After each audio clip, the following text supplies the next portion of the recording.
Today we're going to explore the fascinating life cycle of a butterfly, one of nature's most remarkable transformations. Butterflies go through a process known as complete metamorphosis, which includes 4 stages: egg, larva, pupa, and adult. Let's start with the egg stage. Female butterflies lay their eggs on leaves or stems of plants, usually those that will later provide food for the hatching larvae. These eggs can be different shapes and sizes depending on the butterfly species, and it typically takes a few days for the eggs to hatch. Once the egg hatches, the butterfly enters the larval stage, or what we commonly know as the caterpillar. During this stage, the caterpillar's main purpose is to eat and grow.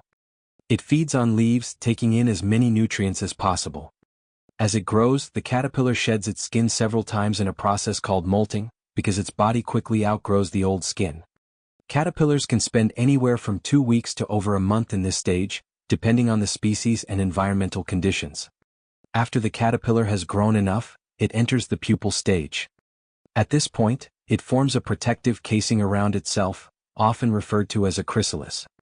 Inside the chrysalis, a transformation takes place as the caterpillar's body undergoes drastic changes.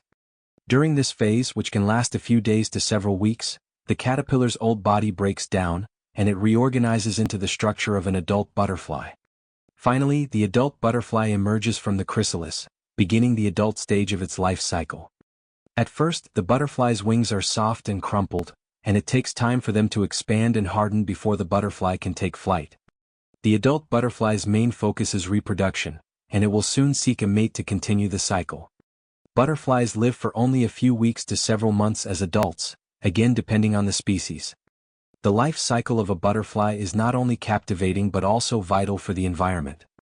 Butterflies are important pollinators, contributing to the health of ecosystems by supporting plant reproduction.